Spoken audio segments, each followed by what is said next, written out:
In 2016, our Fox 13 pollster Matt Towery ranked as one of the most accurate pollsters in the nation. He nailed it through the caucuses and the primaries.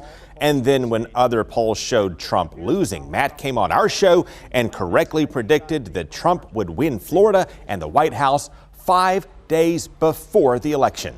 Quite frankly, my gut tells me Donald Trump will win the state. With that in mind, we've invited him back for insight on the Democratic race for president and the one candidate few people are talking about right now who he thinks could pull off a big surprise. Well, our pollster Matt Towery, thank you again for joining us. Happy to be back. Looking at the Democratic race, in your mind, which Democratic candidate matches up strongest against Donald Trump? Well, the one that he should be the most concerned about would be Deval Patrick. Deval Patrick entered the race late, so no one really thinks he's a serious candidate right now. But he is Barack Obama, very close to Barack Obama.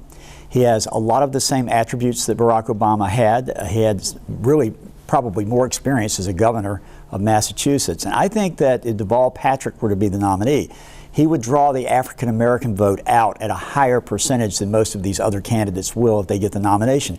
And that is part of the recipe that allowed Barack Obama to win not just once but twice. So I'm watching Deval Patrick. I know everybody's saying, who's Deval Patrick? Well, let's wait and see. Right now, of course, it looks like Bernie Sanders is beginning to surge again.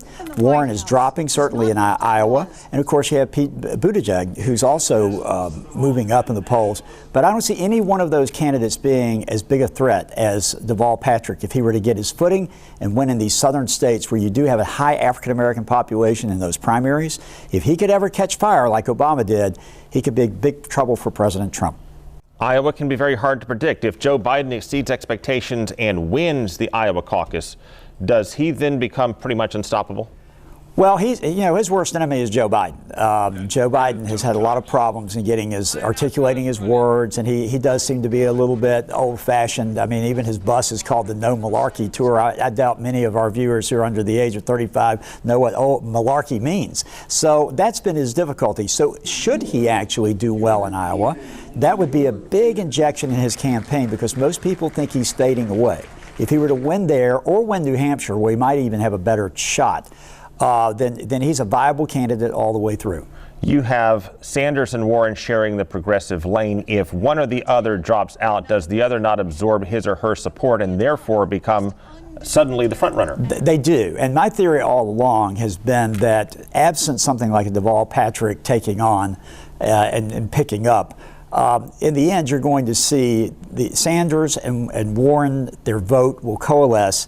That will make almost a majority because the electorate on the Democratic side has moved substantially further to the left than Barack Obama. And Barack Obama, it's very ironic to hear them on the stage attacking Barack Obama and Barack Obama having to come out, Warren, don't go so far to the left. But there is a substantial vote. I'd say it's about 45, almost 50% of the vote out there that wants a candidate in the form of a Sanders or an Elizabeth Warren. So I would expect there would be a coalescing of that vote.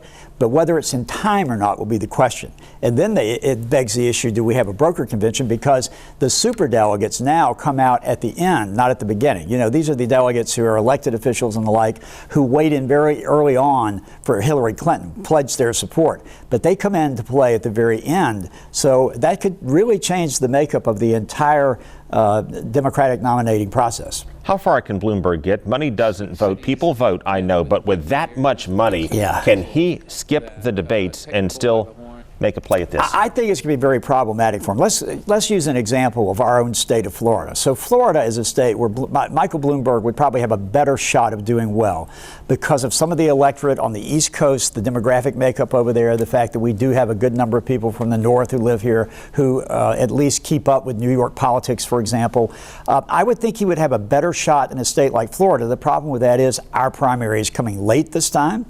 And I'm not even sure in a state like Florida where his money would really help because we have a lot of media markets. I'm not even sure he could pull it off here. If he can't win Florida, then he's not going to win the others. Florida is critical for him. Matt Towery, thank you for your time. Absolutely.